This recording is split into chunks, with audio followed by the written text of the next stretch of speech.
This is Late Night Parents. Ted Hicks, Tru Armor, coming to you. And the episode is called Where There's Smoke. We got, when you kind of hear or think of Where There's Smoke, I don't know if I'm catching a little reverb. That was me. Right. I always check other channels to make sure I'm broadcasting. So okay. Yeah, where there's smoke. So this morning, I don't know about you, Tru, when I woke up. So I was up late working on a TPS report at 1 o'clock in the morning. Got to get those TPS reports in. I feel you. So I was working on the TPS report and went to sleep, woke up. Phone was just blaring. I'm like, what in the world is going on here? Because usually in my line of work, when the phone is blaring early in the morning, that means there's some type of an outage. Right. No one ever called you with good news at 7 in the morning. Right. It's always the world is burning down. No, I got you. But luckily, not luckily for everyone else, but luckily for me, it wasn't directly impacting me. It impacted me, but indirectly, because there was a global internet outage. Right. We were talking about this earlier in the chat. I thought it was just a few places in America, and our boy K-Dub told me it was global. It's global. Yeah, so yeah. I was like, wow, really? How did they get that wrong so early? Well, that's a good, very good question. Hang on one second. Let me just make sure that I retweet this. Okay. Retweeted it on. I never tweet it. I need to tweet to let people know that I am out here shooting my face off. Yeah, you do. I don't know why you don't. Yeah, I know. But I gotta fix my horse. So this morning there was a widespread internet outage that took down some of your favorite websites, including Amazon, Google, Reddit, CNN, which is nowadays, and USA Today. Right. One of the few newspapers that has a website that they're not, begging you for money to read their, articles from the Associated Press. Opinion pieces. That's another story. But one site that I go to is called Down Detector, and it's a site that tracks What's the name of the site? Down Detector. Down Detector. Okay. Yeah, that was the link I sent out to all of us this morning. I said, go to this site if you're having problems with a specific website. Right. So Down Detector reported there was a long list of sites, which included Zoom, YouTube, Instagram, Twitter, Hulu, Spotify, Etsy, PayPal. They started experiencing problems. A lot more than I thought. Around 5:30 Eastern Daylight Time. It looks like the outage itself was dealing with, you see the image that I have on screen, Fastly. And what is Fastly? Give the crowd a quick update on what Fastly is. Hang on one second.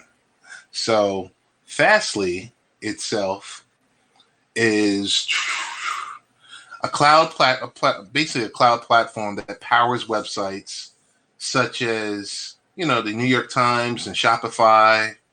So it facilitates them getting into the cloud. Yes. It's like a broker. It's like a broker. Okay. So the platform itself that and they somehow dropped the ball, which cost people a lot of money. Oh yeah. We're going to be seeing lawsuits about this for the next 20 years. I would agree with you. Wow.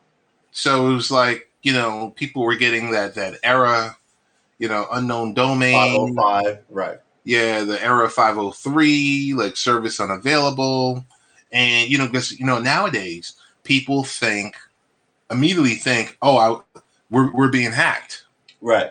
And they're not wrong. They're not wrong to think that. Because if you think about what's been happening over the past I don't know, a couple of years, 5 years, 10 years. Right. Whether either it's a presidential candidate's chief of staff getting her emails hacked, or you know, you name it. It could be Elon Musk next week for all we know. Yeah. It's the one thing. Fastly itself describes itself as an edge cloud platform that helps websites with services such as, basically, it's a CDN. It's called a Content Delivery Network. Right. And it handles website security. So you name it. Among the major sites that are listed as partners for Fastly, Wayfair, Wired, Yelp, Shazam, Ticketmaster, stuff like that. All these big American companies. Yeah. So here's the one thing you got to remember, which edge computing, thousands of data centers that is strategically scattered. And I want to stop right there and say, previously data centers used to be, hey, it's going to be in your specific on-premise location. Nowadays, this stuff, it's outsourced or off-site locations. Yes, you got it. And the transporting back and forth of information is always vulnerable. Yes, it is. Guys, speaking of which, didn't the FBI and all these other federal national agencies across the globe sweep down on all these guys because the weak spot in your secure transmission is the transmitting of the, you know what I mean? Mm-hmm. So yeah. LED, what's good?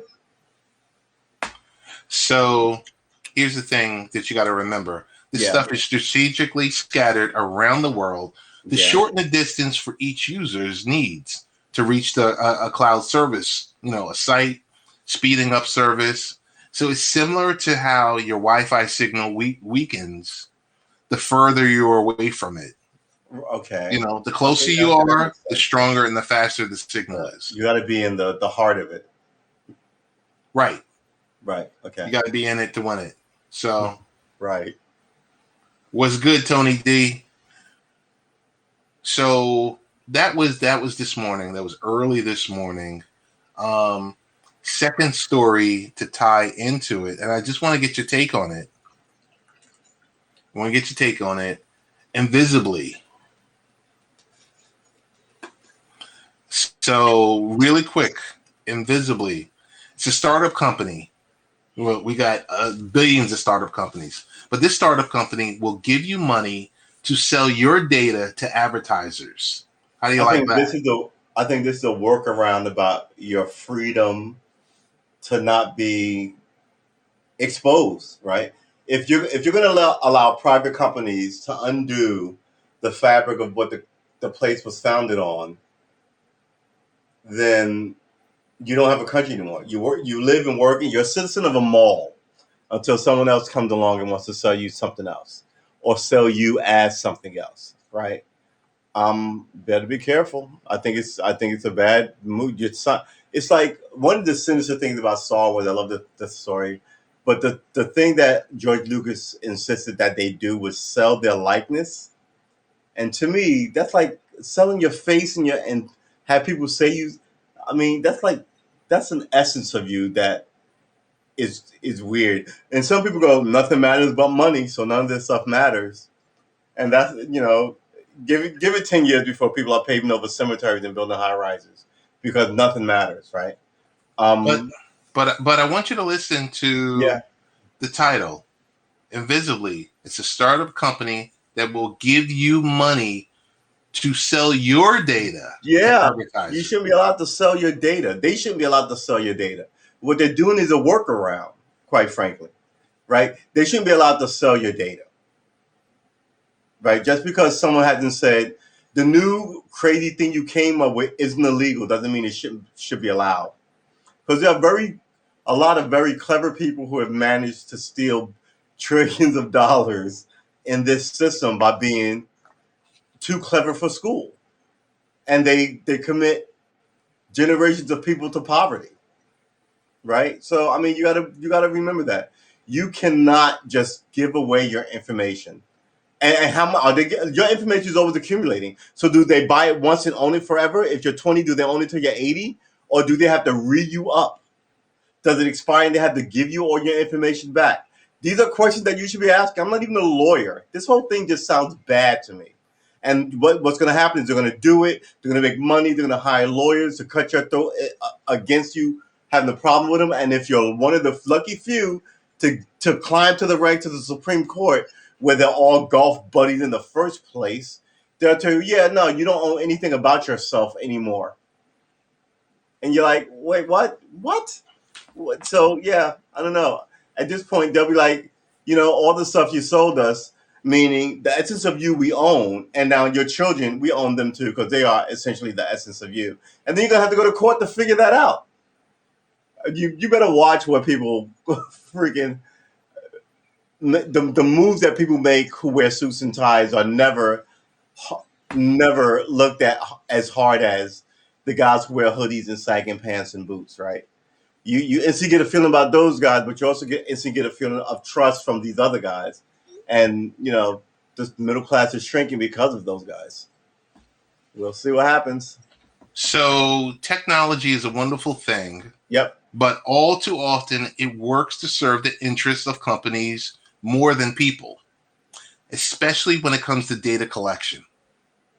So your devices are constantly collecting and transmitting data about you, whether you realize it or not. Yeah.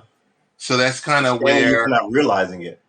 So that's where Invisibly comes in. They're launching a new platform designed to help people take back control of their data. That's needed. And make money from it at the same time. Okay. So you get to be in charge of your data and sell it at will, but stay in charge of it. Do I have this right? Yeah. So you're not selling it off. You still have control of your data, but you get to make money off your data. Is that right? Yeah. It's just the opposite of... So nowadays you log into Facebook, for those who still use Facebook. Right. You log into Instagram and all of the other stuff. And you know how like you're creating your account and you're clicking through all these options really quick? Yeah. And because you want to get to the point where the platform. You want to get to the platform. You want to see the picture of Beyonce Knowles. Right. And you are granting access to these companies that don't charge you anything for your personal data, for your cell number, for your birthday, for your specific likes, things that you're interested in, all the above. So, I mean, it's important because data privacy and control is a huge issue. Yes. And you have to believe the most effective way to change the way companies collect and use data is enable people to license their data to companies while making money from it. I agree with that 100%, but I think that you don't have well, actually, you know what? That's not true anymore. You may now have a tech savvy enough young population to do that, but I think people my age and 15, 20 years younger than me, I'd say, up to about that, are going to have issues with it. But I think the people younger than that grew up with text messaging, Instagram, and all this other stuff. So I think they have to be savvy with it. It's in their blood to be savvy, technologically wise. Is that the right word? Tech. Well, let's just say tech wise. I mean, it's late. It's don't even worry about it. Yeah. The more people who do this, the quicker companies will adapt to using this 100% consumer consent data. So currently, Invisibly anticipates people can earn a few bucks a month, but hopes to get to a point within the next 2 years where they can earn $1,000 a year, all while helping change a broken industry to a consumer consented data model. So it's about $80 a month if you look at it. Yes. Right? $1,000 a year is about $80 a month. Just want to say a couple of hellos in the chat room. We got Tony D, who is a regular who holds it down all the time. down with late night parents. I've got Freda Gillespie, who's also a part of the extended family. She's down with brother Shannon and all the great things that Shannon does. Frida, thank you for coming through, stopping by to say hello and right back at you. So those are two quick IT related stories this morning from the outage, the global outage, and then secondarily, Invisibly. And is it Freda or Frida? I want to make sure I pronounce your name correctly. So I'll leave for you, let you do that. Two quick things I wanted to talk about. I don't know if you can see it on camera. A cooling pad. This is primarily for gamers, but it's compatible. I got a cooling pad today in the mail. Very thankful. Nice. And it's low tech. You plug it in with a USB. You put it under your laptop, because I know a lot of people always talk about their computers overheating. Frida,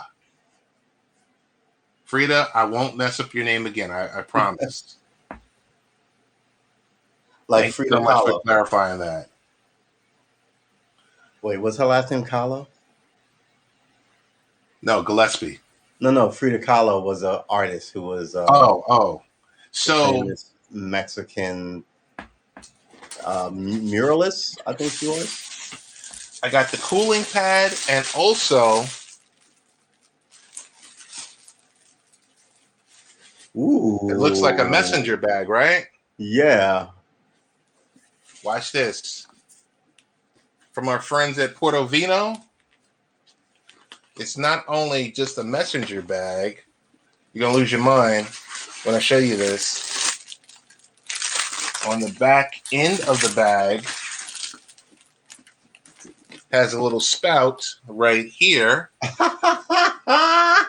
And the baggie right here with the nozzle, which allows you to fill it with alcohol or whatever beverage. All right, so put you it can go in your to bag. the jazz festival or the Wimbledon or just the beach with your inconspicuous leather satchel. I like it, actually. So big shout out to Portovino. You Good will job. be featured on Late Night Parents with your product. I love it. So big shout out. A wine crossbody bag is Ain't what it it's though, called. Frida? Me and Frida are in a full agreement on this bag. It's for you and it's for me and my friends at AA. So that's the cheap. Your AA meetings. Yeah. That's the cheap Oh my gosh, that is product hysterical. placements for this evening. All right, so let's get back to. I got one for you. Wow, that's so good. Let me make sure I pull this stuff down. Boom, boom. Okay, so I've got an option here. Something that I usually run into. What do I usually run into? I always run into questions about tips for choosing reward cards. Credit cards with rewards aren't one size fits all. Neither are credit card reward programs. But we have a couple of brief tips on choosing reward cards. Number one, you got to read the reviews. True. Of these reward cards, because there's a lot of assumptions and preconceived notions about credit card reward programs, and they may be well-founded, or found to be way off base. So you got to do your research. Number two, check your credit score. Most credit card rewards programs require good credit or better to qualify for a participating card. Some even require excellent credit outright. So, make sure you get your credit checked. Determine how you'll use it. Do you want a rewards card for everyday expenses? Or do you want a card just in case for certain types of spending, such as travel purchases? It's important to answer these questions early on because it will tell you what terms and types of cards to focus on.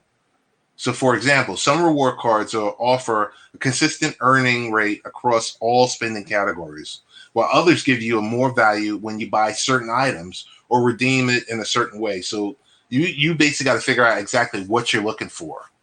Once you know that, it would be very easy to decide whether a given credit card is what you need.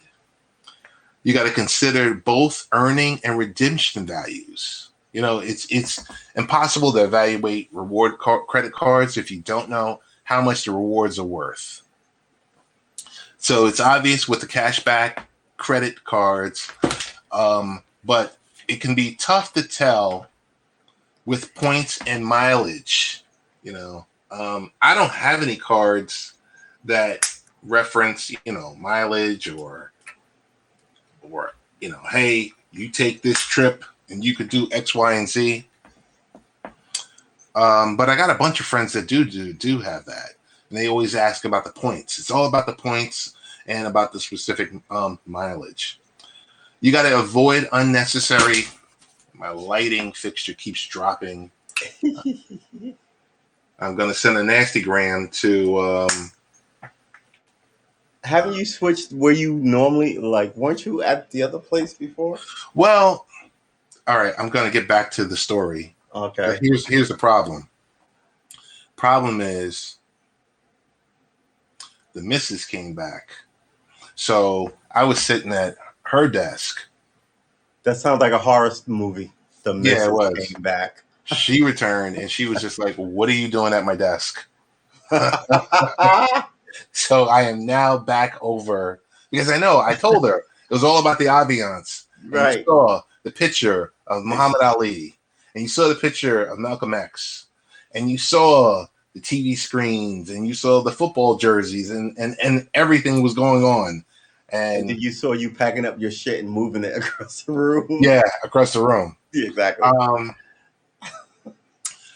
So Frida says, true, a lot of small print. Tony D says, check the fees, all of them. So important. Absolutely a must. Check those fees, annual, monthly, late, all of them. They're definitely on with that. I'm going to finish up this. Avoid unnecessary hassle. So if you're the forgetful type like me, you got to schedule this stuff for the automated payments. But stay away from cards with rotating bonus reward categories. Such cards require you to sign up for bonus categories each quarter. And if you don't, you're unlikely to earn more than the market value that quarter. When in doubt, think cash back. You'll never have to wonder about the rate at which you're earning rewards with cashback credit card. You'll never have to worry about the rewards devaluation either. After all, you'll be earning rewards in terms of dollars and cents. It's a different story with points and miles card, however. It's hard to tell how much they're worth. And that's partly because the credit card execs can jack up the number needed for a free flight, hotel room, statement credit, etc., whenever they please. And lastly, don't rule out annual fees. That was mentioned by Frida and Tony. Oftentimes, cards with annual fees offer better initial bonuses and higher earning rates than free cards. So don't discount a card simply because it charges a fee, especially if it's low. Just make sure the extra rewards you'll earn are worth more than the fixed cost you have to pay. That's from our friends at Wallet Hub. They offer their free card advisor tool.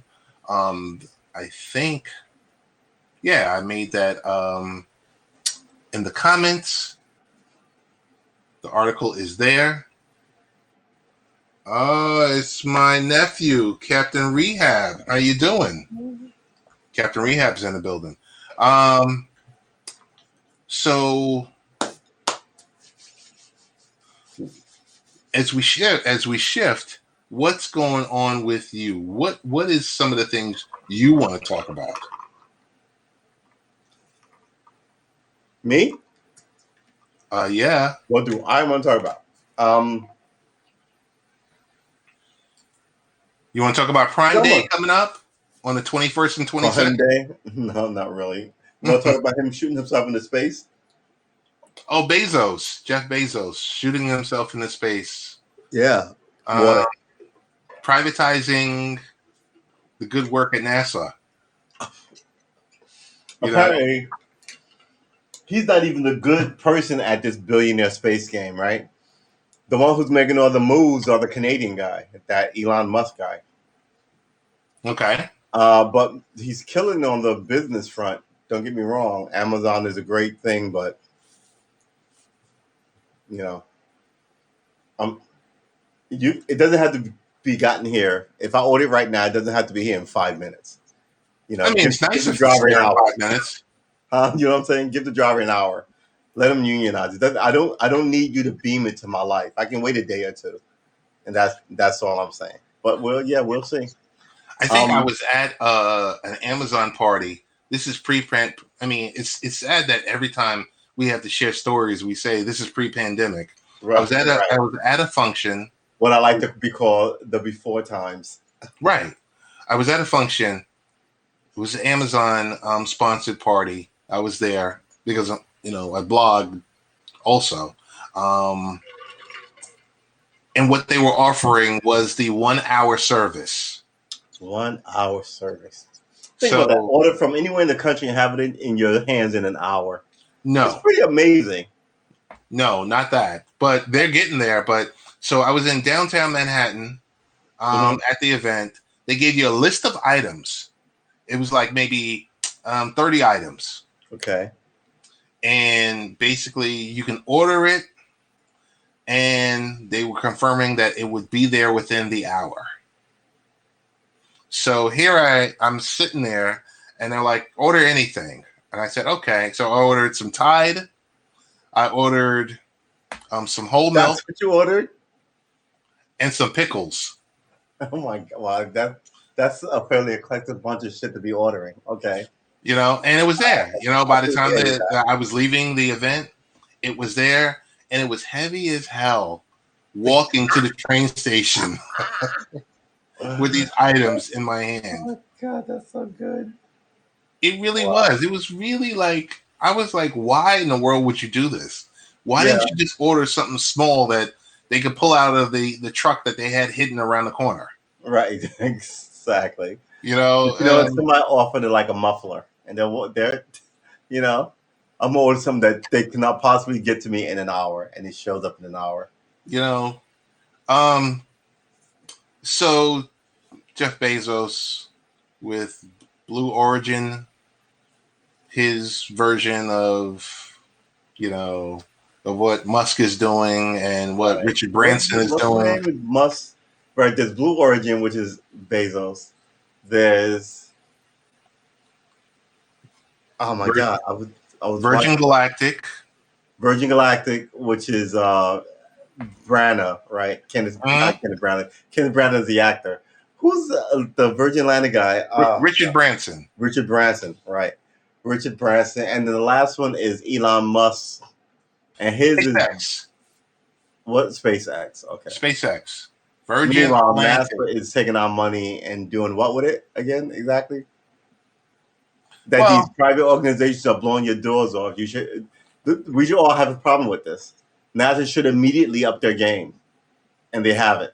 No, they're partnering. What are you talking about? No, they're partnering. This is what you have to say when you're failing, so you're not embarrassed. Partnering. Why would the government need to partner with the private industry if the government was ahead of the private industry? They're not. Obviously. Exactly. You should get to a point where you learn. Look, the American military, the Army, was really interested in the flying craft, as they called it back then, right? And long before you could drop a bomb or shoot anybody from it, the American military was throwing money at it and investing in it because they saw the potential of it.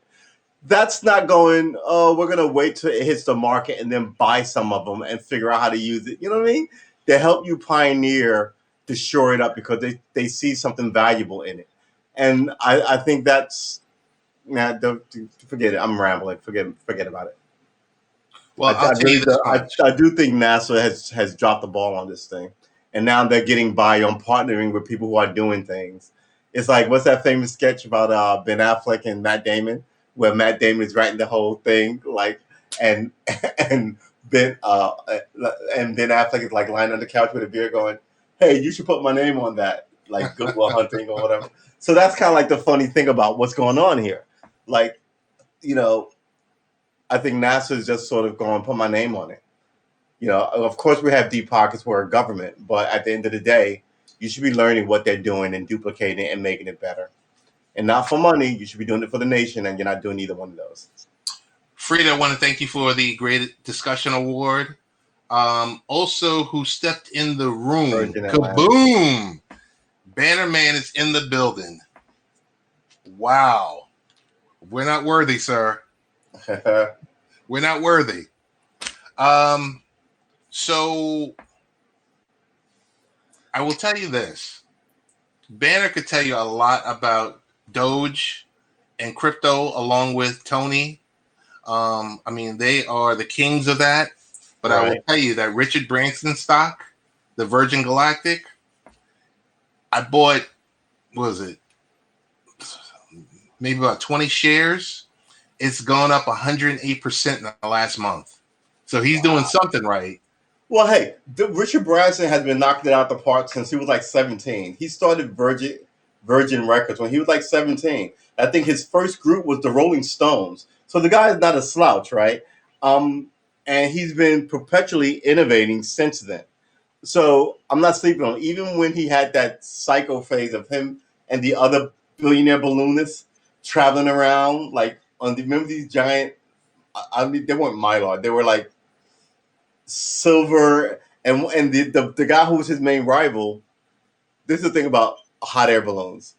When they go missing, you might as well drop a sand in Yankee Stadium and have somebody find it. The world is a big place, and no one has found him yet because his whole balloon just kind of and fell out of the sky, and no one knows where it fell. Could have fell in the. I think they narrowed it down to like a forest, but congratulations, it's a forest. I'm pretty sure someone will stumble across them in maybe 50 to 75 years and go, "Oh, there's that billionaire who passed away on that, balloon." I don't know why don't you even be trying to make the best balloon? I think they were trying to circumnavigate the globe in a hot air balloon, but it's what you do when you have too much money and you're bored. You know what I mean? So God rest his soul, but at the end of the day, Richard Branson kind of got over that after that guy died and went off to other stuff like space. We'll see. I do want to give a shout out to Banner Man because I know he's dealing with his mom. Health is not the best, so we're definitely keeping her in prayer. She's going to pull through.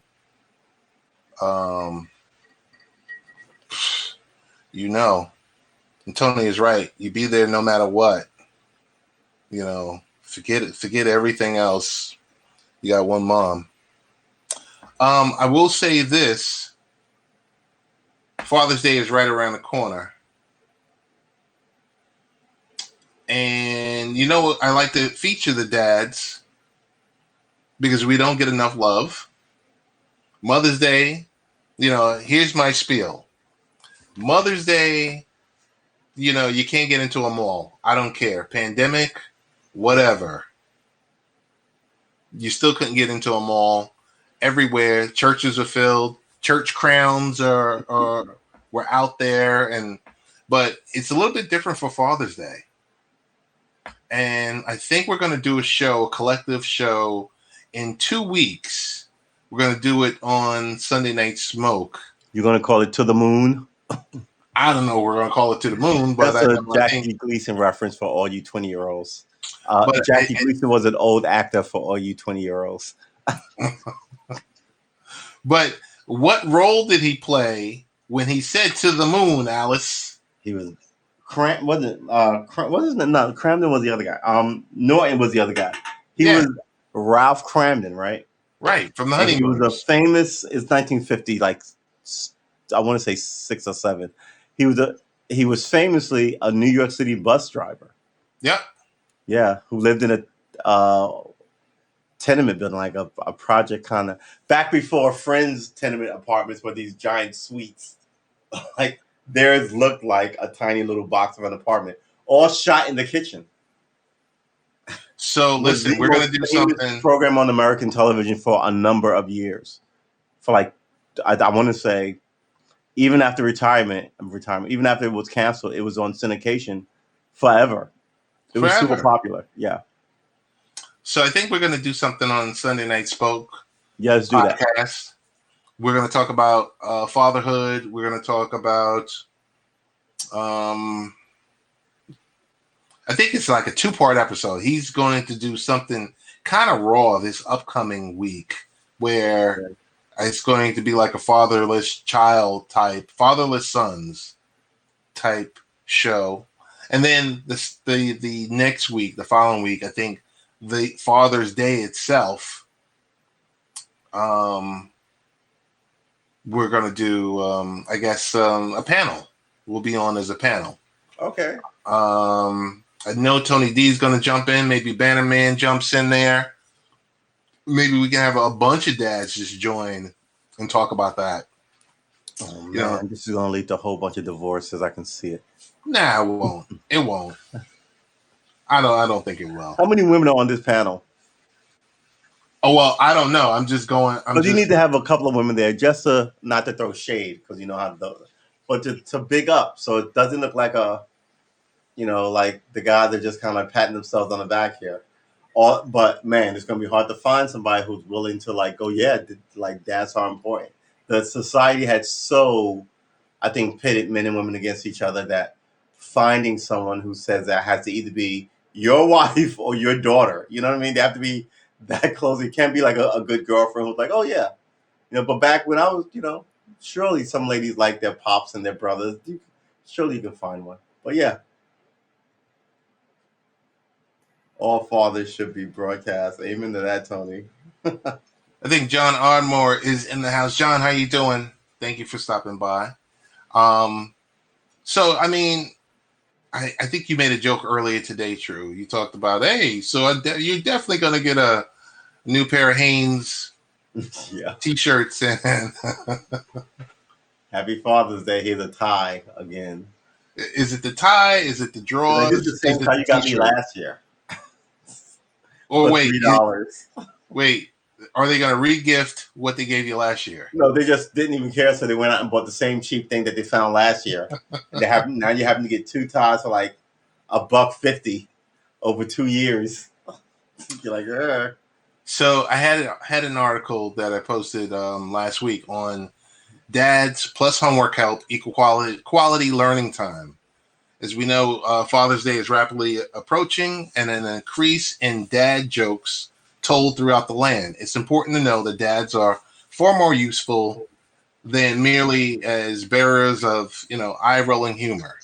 So as we prepare to celebrate dads in all their glory, it seems like the perfect time to talk about how much dads help their children get the best education they can. One area where dads could use a little help is in the homework department. So our friends at Brainly, the world's largest online learning community, asked 1,000 American parents about their perceptions of their children's homework. Of the 86% helping their kids with their homework, okay. Of the 86% of dads who help their school-aged children with their homework, half of those polled say that they get stumped by their children's homework. Hey, I'm one of them. That makes sense. The U.S. states where dads are the main homework helper: Florida, New York, Ohio, Pennsylvania, California, Texas. What? That can't Virginia, be right. That can't be right. Illinois, Indiana, and Michigan. They can't be right. All the states you name are politically opposed to each other. Texas, New York, Florida, and California are all in the same box. That's amazing to me. That's amazing to me. Wow. Let me see So if they I can. all have the dads doing the most with the Well, helping of the homework, right? Those are the states with the most dads helping the kids with the homework. yes, Wow. those Okay. are the states. That is a wide list. I mean, hey, there's 50 states. I mean, it's not that wide. Yeah, but they're Um, talking about those are the states with the highest percentages of that. But those states don't track with each other in any other category. Is what I think is amazing about it. Like I said, New York, Florida, California, and Texas are all in the same like little. Plus Ohio, you said, right? yeah, I'm gonna get Chi-town, the. like, yeah, it's amazing. It's fairly amazing. Hang on, I'm gonna put it up here right The new now. math, Ted. Yeah, it is the new math.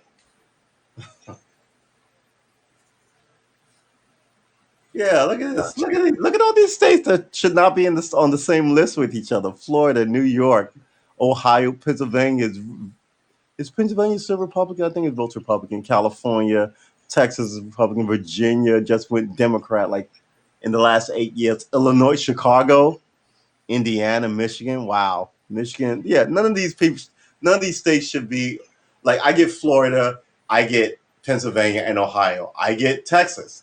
I get Indiana. That's it. That should be your list.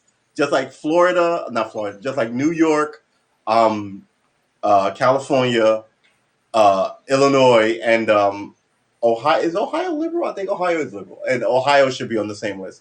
That is a really Well, interesting list to have all these things. So why now? I have to wonder why the politics are the way they are, or that tells me that the politics won't be the way they are by the time those kids grow up. well, look at it. Look at swing states: Florida, Ohio. Florida's not a swing state. Florida, I mean, they always say it's a swing state, but it's never been a swing state. They always vote Republican. Okay, so Right, so it's not Ohio, really a swing. Ohio, okay, Pennsylvania. okay. Well, okay, yeah, okay. That was up in play the last time. All right. Yeah, that's Texas never in play. California never no. in play. Virginia, like I said, 8 years ago, under Obama, it's shifted.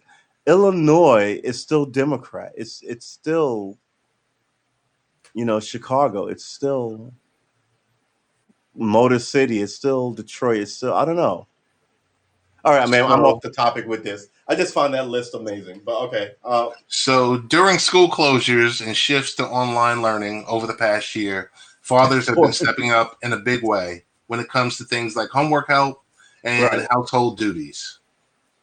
Case in point, a whopping Right. 68% of dads reported helping their kids with their homework much more often now than they did prior to the pandemic. In Okay. addition, 78% of dads said the newfound appreciation for their kids' teachers after having to help their children homeschool during the closures. And perhaps the most touching finding in the survey, over 69% of dads said the biggest silver lining during the pandemic for them has been getting to spend more time with their families. The fact is, Sorry. the fact What else is, you gonna dads say? are great This resources for the pandemic, I kids. gotta spend time with my damn family. You're not gonna say that. You're gonna be like, oh man. The fact is, dads are great resources for the kids, Yep. and many work hard to help their kids succeed. Yes. So some of these surveys, result in and illustrate how the pandemic has changed nearly every aspect of our lives. As we slide into the summer months and families celebrate dads across the nation this Father's Day, we're realizing how much more of an active role dads are playing in the kids' learning and schoolwork. So, big shout out to dads. Yes. Big shout out to the fact that teachers do deserve Right. much, much more than they basically receive. I mean, it's a really hard job Teaching? teaching.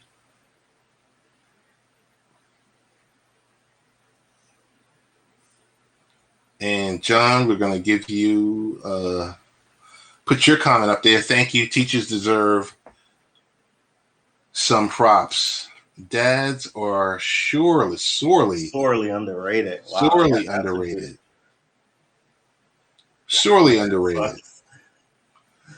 Sunday So funny. Sunday Night Smoke is in the building. He says, "Dads rock." That's an understatement.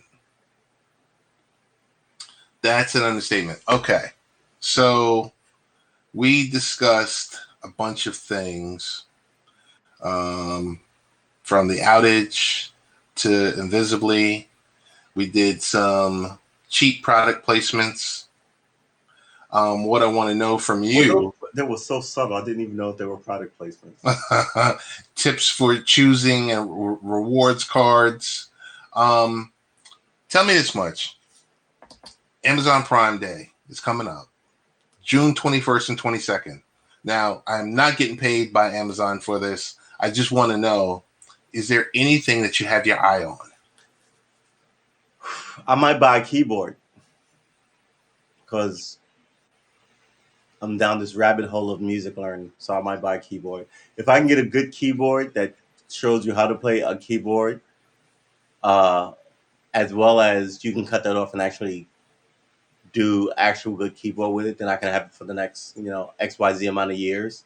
Then I'll spend the extra money to get a good one versus something to just kind of like have here. So yeah, I think I keep maybe a drum set. I was thinking about a nice padded drum set, but I'm like, man, don't go too deep in this rabbit hole if you don't know what you're doing. So who knows, man? This is the thing. Maybe I'll buy one this year and one next year. But So yeah, in the I also folks need an art table. God damn it, man! Now I've got all this stuff that I realize I need. You've got me supporting a guy that I'm not too crazy about. so the folks in the comment field, is there anything that you're interested in purchasing that you usually wouldn't purchase, but now that Prime Day is right around the corner, that you're likely to pick up? I might buy something. If it's heavily discounted, is there Right, anything? right. What about you, Biz? While they type, what are you thinking about? What you got your eye on? Um, Nothing really. To be truthful with you, nothing really, because I'm actually good, but what I'm going to do is look and see what some of the stuff that they're doing early, some of the early sales. If there's anything that catches my eye, I'm Right. for the most part not, because I already have a Fire Stick. I mean, granted, they sell much more than a Fire Stick too. Yeah. John says in the chat, I've got $10 in the bank for Prime Day, says Amazon, due to a small business purchase. And John also says, you got enough Fire Sticks, Ted. Yeah, you're right. Tell Amazon not to mooch off my Wi-Fi. Dude, that was it's so funny that we were talking about the Amazon sidewalk last week. Yeah. Whew. And the amount of traffic that we got, along with a lot of other people reporting on that, how to turn that feature off, was really huge. But before we close out, any specific topic you want to talk about that's controversial? You want to talk about the vice president going to solve the issue at the border? You want to talk here's the problem about with the border in a nutshell. You can't just keep having people walk over your border and stay here. You can't. You may feel bad for these people, but they're here because their society is failing. They'd be heroes if they fucking fix their society. But that's a yeoman's friggin' lift, because once you set up and go, the cartel is bad, people ride on you in the night like the Klan. And all they do is, and that's the thing I don't understand about They don't want to run Mexico. They just want to, you know. So I don't know. I think Mexico's a failed situation, and you can't just have people abandon it and come here. You can't. And then they come here, they start families and get jobs, and all of a sudden you find them 20 years later, and then they heap guilt on you, like, you're a bad person for not letting me stay. And you're like, wait a minute, what? And it's not just them. Like I said, the prince just showed up here. Go listen. He could have went to any of his family's kingdoms, right? He could have went to Australia, could have went to Canada. No, it could have been India. No, he's here in California. He's not. Yeah, it's the whole what is going on in here. We're not running the fucking bed and breakfast, right? You better figure out the people who are here had better want to be here for reasons that you respect, not just because they want to be here. So you got Russian people. I mean, oh my God, we have fought wars with these people, and they're here doing whatever they want. It doesn't make any sense. Like if we're in this relationship with the Chinese and the Russians and the Iranians, why are they allowed to immigrate here? Right. So all these things that make you an American, they don't care to take part in.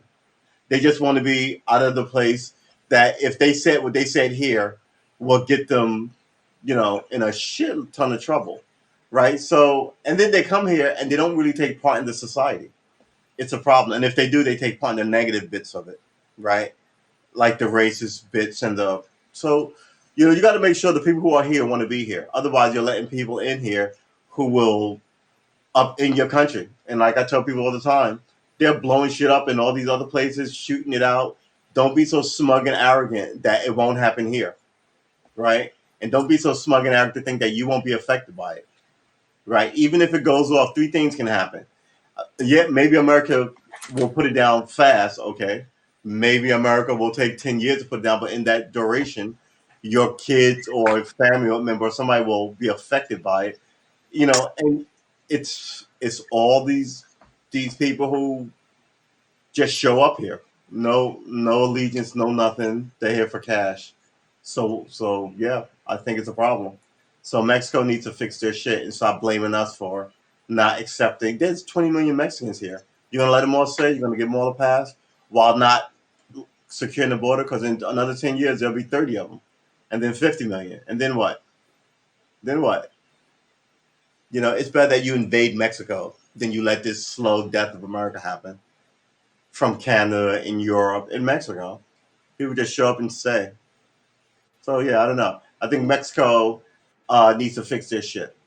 I think Kamala Harris was right about calling them out on it, but I think she did so in this useless and feckless way that won't get a lot of traction, other than the stupid quote. Don't what did she say? Don't come. I'm like, don't come. All right. There's gonna be people sitting here watching that, and as they show up here, they're not gonna turn around. They're not gonna go home. We'll see what happens. Don't come. Should Okay. we use they for a simple single person or ambiguous gender or something new or less confusing like XHE? I use they. In my opinion, I use they. But wait, hold on. Stop. We What do you ask gotta the question? we gotta state. So John Ugh, good Lord. John Ardmore Yeah. said kids and their gender neutral plural pronouns. That is let's table that for Friday night. Let's table that because that could be a discussion on its own. Illegal lives matter. John also says, should we use They the word for they single person, for a single person? Go ahead, Go ahead, True. or You an can read that. ambiguous gender or something new and less confusing like XHE? Was that she? So that she spelled with an X versus a SHE? No, I'm not doing that. You know what I'm not doing? I'm not jumping through your word game hoops. I'm not doing this. My concern is very simple, and I don't think I'm racist or unfair or any of this. I've been trying to get this country to be fair to a group that's been here for a long time. I'm not going to stop everything to humor another group. I'm not doing it. I mean, there's a body count here. And I know that there's a lot of well-meaning liberal people. I just think they're on the wrong end of the argument all the time.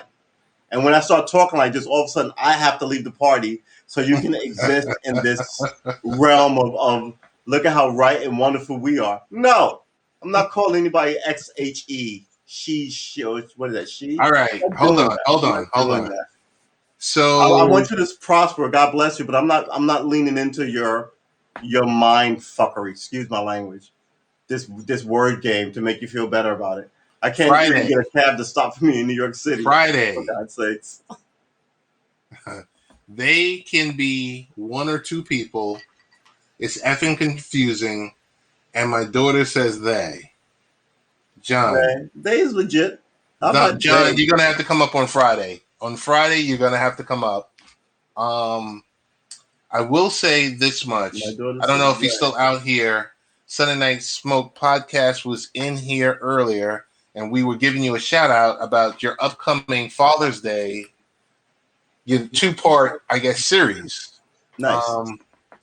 So we want to give you a shout out about that. Uh, Sunday Night Smoke says liberal equals donkey see, donkey do. That's true, especially with this last election where you just are told to vote down the line so we can win no matter what, because the Democrats didn't have a policy or a plan. They just want you to hate Donald Trump. So that whole donkey see, donkey do is the most cleverest, most truest thing I think I've seen in like the last 2 years about this election. You know, Okay, that's fair. donkey see, donkey do. As we Yep. get ready to wrap up, no, definitely, John. Friday, we're gonna tackle this. We're gonna tackle this because yes, confusing. I mean, I know we have to be very sensitive to the Yeah, we situation. want to exactly. We have to be very sensitive to the But we shouldn't have situation. to keep moving to make them feel better. They need to explain to me some stuff. And they need to give some ground because this is ridiculous. And by the way, I've been in the same fight for essentially, I'm born into this fight. So, like I said, I want what's best for me. I want good for you too. But if at this point, if you're standing in the way of what's good for me, so you can, I have a problem with that. And I don't know if I can vote for you or march with you or even even come to a voting booth and vote for the same things, because the last 10 years have shown you how bizarre this society is with some stuff, and that's the things I want fixed. I don't want to be Big made shout out to perfect. Brian. Brian, thank you for chiming in. We put Yep. you on the screen. Good evening, guys. I gotta go to bed. Gotta head to bed. I'm still listening though. You should listen to Tom McDonald's latest video called Snowflakes. It's over 4 million views and dropped Okay. last Friday. With that, tell me about 13 minutes. Oh yes. All right. Let me. I want to like John Altman's post. Yeah. No. There's no static here between me and you, John. I see what you're saying. I'm just trying to clarify without being put in a box of like anger or hatred or anything of other people. Friday. But yeah, so my the 13 minutes give or take is thrice weekly pod, Monday, Wednesday, Fridays. 13 minutes on a topic. As I see fit. I should probably put a schedule out, but some get pushed, I guess, further back because some enter my head that day hotter than what I planned. So, but yeah, Monday, Wednesdays, Fridays between 2 and 7. Most likely it'll be done by. I was doing 4, but I'm realizing I should do it a little later, so it might be by 6 p.m. So some can 6 watch p.m. it, some Eastern can come time. home. 6 p.m. Eastern. So some Okay. can between 2 and 7, but it'll likely be done every night at 6. Right. Well, right a little before 6, just so you can like watch me and then see what the midnight news has to say So, about so for 13 minutes, are you talking it. about one specific We're topic, talking or are about you one doing 2 specific or topic. 3? We ramble around and squish up and hug and squeeze one specific topic, and that's what we do.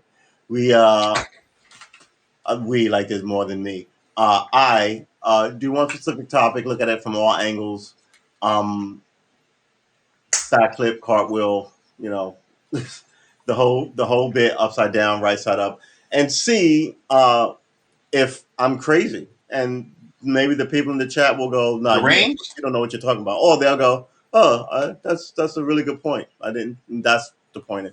But it's stuff that I think that people should be talking about. Sunday Night Smoke, thank you for the high five award. Smooth. All right, so that's Monday, Wednesday, and Fridays. Yep. Let's call it 13 minutes. Yep. Yeah, I think you got to schedule these things so that people know when you go live. So then, boom, you turn it up, because 13 minutes is pretty quick. Yeah. And I know you're going to bring the heat for those 13 minutes. It's enough time for you to have one beer with me. You know what I mean? Or one cup of tea. We sit and we shoot it, and then you go, oh, okay, take care. Then people go, who was that guy? You go, that was my homie. It's 10 minutes of your day, and you move on. So what is the significance with the number 13? 13, because there are 13, I'm about to say 13 countries, 13 colonies that founded this place. And 13 is a really solid number if you just want to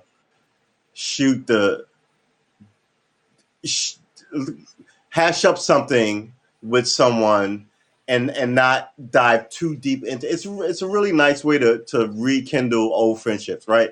So you can talk to somebody at a train platform or a bus stop for about 10, 15 minutes and have a good time and then go about your business. It's not like you have to talk to them for an hour, right? It's this small amount of time where it's like a meal. You can really ingest, like 5 is too short, a half an hour may be too long. But 15 minutes is just good enough for you and your homie to kick it.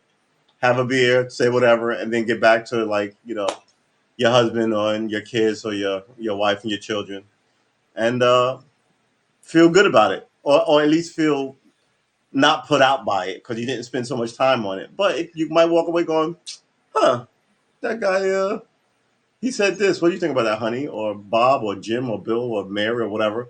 And, that's kind of where we're at. All right. So thank you for explaining in 13 minutes. Looking forward to it. Thank you. Like I said, Mondays, Wednesdays, and Fridays. Mm-hmm. We can find you on Haps, YouTube, Twitter, all the above. Yep. Make sure you look for Tru Armor. Guys, as always, in the comment field, Tony D, Bannerman, hey, Brian, Rita, Brian, John, Sunday Night Smoke, and also to our viewers that will check out the archive and my fell again, so I got to do a better job next time. Be well. Thank you. And we shall see you this Friday. Tony D is going to be in it. A bunch of us are going to be in it. We're going to get those hard-hitting topics, and